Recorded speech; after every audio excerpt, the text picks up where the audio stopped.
ابو سلط حروی جو امام رضا علیہ السلام کے خاص غلام تھے، وہ فرماتے ہیں کہ میں امام رضا علیہ السلام کی خدمت میں حاضر تھا۔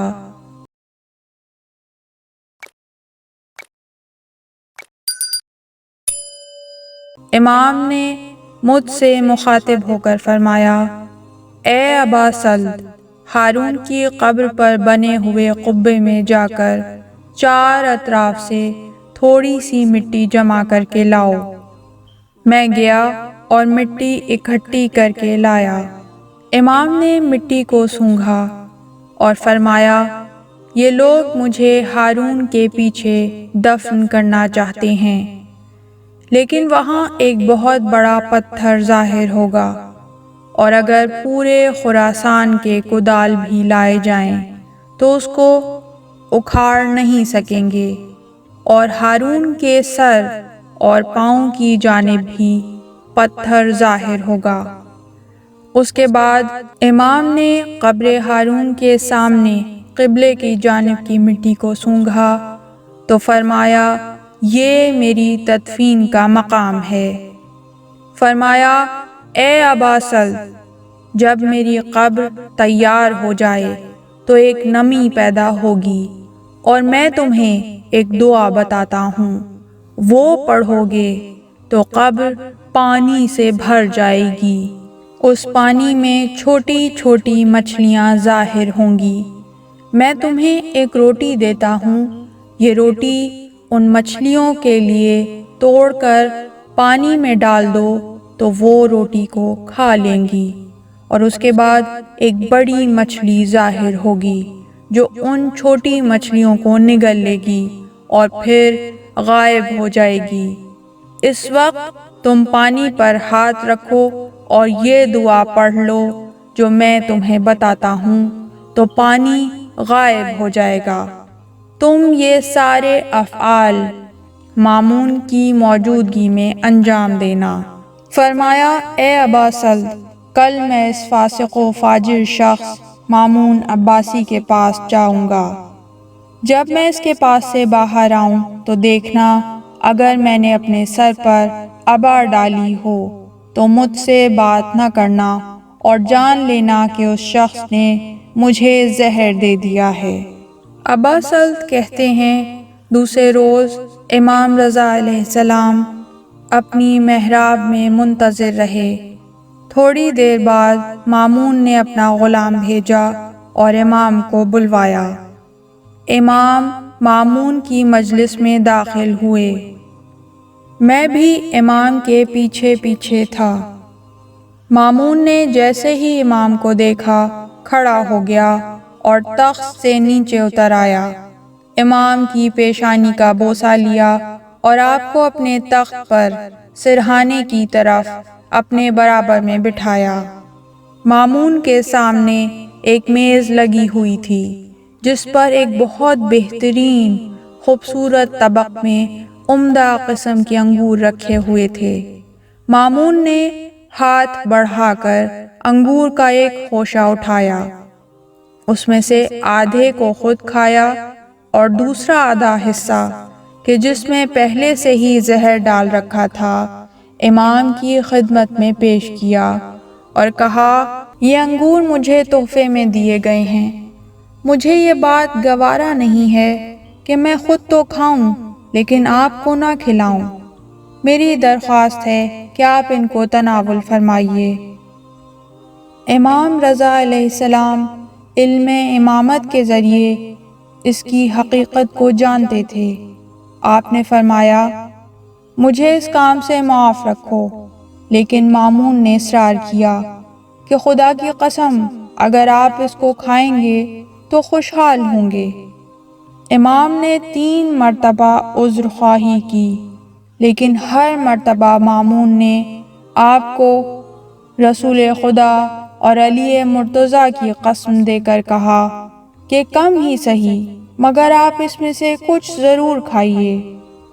مجبوراً امام نے 3 دانے انگور کے کھا لیے اور خوشہ طبق میں رکھ کر فوراً اٹھے۔ مامون نے کہا، کہاں جا رہے ہیں؟ امام نے فرمایا وہیں جا رہا ہوں جہاں تم نے مجھے روانہ کیا ہے۔ اس کے بعد امام نے عبا اپنے سر پر ڈال دی اور گھر تشریف لے آئے اور مجھے حکم دیا کہ دروازہ بند کر دو، اور اس کے بعد بستر پر لیٹ گئے۔ ابا سلط کہتے ہیں میں گھر کے درمیانی حصے میں پریشانی کی حالت میں کھڑا تھا کہ میں نے ایک خوبصورت نوجوان کو اپنے سامنے کھڑا ہوا دیکھا جو امام رضا کے شبیہ ترین تھے۔ میں نے آگے بڑھ کر عرض کیا آپ کہاں سے داخل ہوئے؟ فرمایا جو مجھے مدینہ منورہ سے یہاں تک لایا اسی نے مجھے بند دروازے سے داخل کیا ہے۔ میں نے عرض کیا آپ کون ہیں؟ فرمایا میں تم پر اللہ کی حجت ہوں اے ابا سلط، میں محمد بن علی الجواد ہوں۔ اس کے بعد آپ اپنے والد بزرگوار کی طرف چلے گئے اور مجھے اپنے پاس بلایا۔ جب امام رضا علیہ السلام کی نظر امام جواد پر پڑی تو آپ نے اپنے فرزند کو گلے لگایا اور ماتھے پر بوسہ دیا۔ حضرت جواد امام رضا کے بدن پر گر سے گئے اور والد ماجد کو چوما، اور اس کے بعد باپ بیٹے میں آہستہ سے بات چیت شروع ہوئی جو میں نہیں سن سکا۔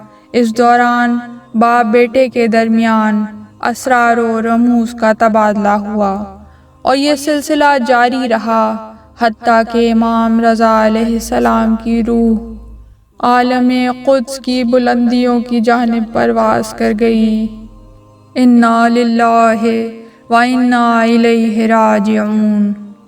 ابا سلط کہتے ہیں امام جواد نے فرمایا اے ابا سلط، اس گودام کے اندر جاؤ اور غسل کی چیزیں اور پانی لاؤ۔ میں نے عرض کیا وہاں اس قسم کی چیزیں نہیں ہیں۔ امام نے فرمایا جو کہتا ہوں وہی کرو۔ میں خزانے کے اندر داخل ہوا اور دیکھا کہ ساری وہی چیزیں وہاں حاضر ہیں۔ میں ان اشیاء کو اٹھا کر لایا اور اپنے دامن کو کمر تک چڑھا کر باندھ لیا تاکہ امام کے غسل میں شرکت کروں۔ امام نے فرمایا اے ابا سلط ہٹ جاؤ، کیونکہ جو غسل میں میری مدد کرے گا وہ تمہارے سوا کوئی اور ہے۔ اس کے بعد امام جواد نے امام رضا کے جسم اطہر کو غسل دیا۔ اس کے بعد فرمایا گودام میں رکھے ہوئے تھیلے سے کفن اور حنوط کا سامان لاؤ۔ میں گودام میں داخل ہوا تو وہاں پر ایک تھیلا رکھا ہوا تھا کہ جو اس وقت تک مجھے نظر نہیں آیا تھا۔ میں اس میں سے کفن اور حنوط و کافور اٹھا کر لایا۔ امام جواد علیہ السلام نے والد کو کفن دیا اور آپ پر نماز پڑھی اور فرمایا تابوت لاؤ۔ میں نے عرض کیا آقا کیا تابوت بڑھئی کی دکان سے لاؤں؟ فرمایا نیچے گودام میں تابوت موجود ہے۔ میں اندر گیا اور وہاں سے تابوت باہر لایا۔ امام جواد علیہ السلام نے والد کا جسم اطہر تابوت میں رکھا اور خود نماز کے لیے کھڑے ہو گئے۔ ابا سلط حروی کہتے ہیں ابھی امام جواد علیہ السلام کی نماز ختم نہیں ہوئی تھی کہ میں نے دیکھا گھر کی چھت میں شگاف پڑ گیا ہے اور وہ تابوت اس شگاف سے نکل کر آسمان کی جانب پرواز کر گیا ہے۔ میں نے امام علیہ السلام سے عرض کیا یبنا رسول اللہ، ابھی مامون آئے گا اور پوچھے گا کہ امام رضا کا جسم اطہر کہاں ہے؟ فرمایا پریشان ہونے کی کوئی بات نہیں، امام کا جسم اطہر ابھی واپس لوٹ کر آ جائے گا۔ اے ابا سلط، کوئی بھی وصی پیغمبر شرق اور غرب کسی بھی مقام میں دنیا سے رخصت نہیں ہوتا مگر یہ کہ اللہ تعالی پیغمبر اور اس کے وصی کی روح و جسم کو ایک دوسرے سے ملا دیتا ہے اور پھر واپس اسی مقام پہ لوٹا دیتا ہے۔ اسی اثنا میں چھت میں ایک بار پھر شگاف ہوا اور تابوت اپنی جگہ پر واپس لوٹ آیا۔ اس کے بعد امام جواد علیہ السلام نے اپنے والد کا جسم اطہر تابوت سے نکال کر پہلے کسی حالت میں بستر پر رکھ دیا۔ اس کے بعد امام جواد علیہ السلام نے فرمایا، اے ابا سلط، اٹھو اور مامون کے لیے دروازہ کھولو۔ میں نے دروازہ کھولا تو کیا دیکھتا ہوں کہ مامون اور اس کے غلام اشک بہاتے ہوئے اور چاک گریبانوں کے ساتھ داخل ہوئے۔ مامون سر پیٹتا ہوا امام رضا علیہ السلام کے سر مطہر کی جانب بڑھا۔ امام رضا علیہ السلام نے جو مجھ سے ارشاد فرمایا تھا وہ سب وقوع پذیر ہو گیا، یعنی امام کی قبر سے متعلق۔ مامون نے کہا، امام رضا زندہ تھے تو ہم نے ان سے بے شمار کرامات دیکھیں، اور اب وفات کے بعد بھی وہ ہمیں کرامات دکھا رہے ہیں۔ مامون کے وزیر نے کہا، آپ سمجھ گئے کہ حضرت امام علی رضا نے آپ کو کیا دکھایا؟ مامون نے کہا، نہیں۔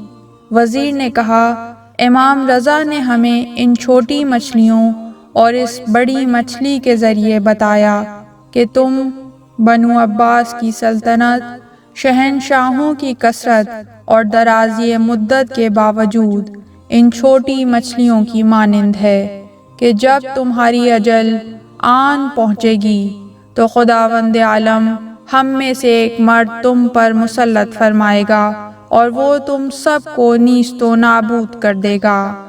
مامون نے کہا، سچ کہہ رہے ہو۔ اس کے بعد مامون نے مجھ سے پوچھا کہ وہ کون سی دعا تھی جو تم نے پڑھی تھی جس سے پانی غائب ہو گیا؟ میں نے کہا، خدا کی قسم میں وہ دعا اسی وقت بھول گیا، اور میں حقیقتاً وہ دعا اب بھول گیا ہوں، لیکن مامون نے مجھے قید خانے میں ڈال دیا۔ ابا سلط کہتے ہیں، مامون نے مجھے قید کر دیا اور میں 1 سال تک قید خانے میں رہا۔ میں بہت دل گرفتہ ہو گیا تھا اور ایک رات صبح تک دعا میں گزار دی اور اللہ کو محمد و آل محمد کا واسطہ دیا کہ اچانک امام جواد علیہ السلام زندان میں داخل ہوئے اور فرمایا، اے ابا سلط، کیا یہاں رہ رہ کر تھک گئے ہو؟ میں نے عرض کیا، خدا کی قسم ہاں۔ امام علیہ السلام نے فرمایا، اٹھو، اور پھر میرے پیروں سے زنجیر کھول دی اور مجھے جیل سے باہر لے گئے۔ زندان کے محافظین مجھے دیکھ رہے تھے لیکن کسی نے مجھے کچھ نہ کہا۔ امام علیہ السلام نے فرمایا، اب تم خدا کی امان میں ہو اور جان لو کہ اس کے بعد مامون تم تک نہیں پہنچ سکے گا۔ ابا سلط یہ روایت سناتے ہوئے کہتے ہیں کہ اس کے بعد آج تک میں نے مامون کو نہیں دیکھا۔ الا لعنت اللہ علی القوم الظالمین۔ اس طرح کی مزید تحقیقی، علمی اور تاریخی ویڈیوز دیکھنے کے لیے چینل کو سبسکرائب کیجیے اور بیل آئیکن پہ کلک کیجیے۔ ویڈیو کو لائک کریں اور کامنٹس کے ذریعے بتائیے کہ آپ کو ویڈیو کیسی لگی۔ اگلی ویڈیو تک کے لیے خدا نگہدار۔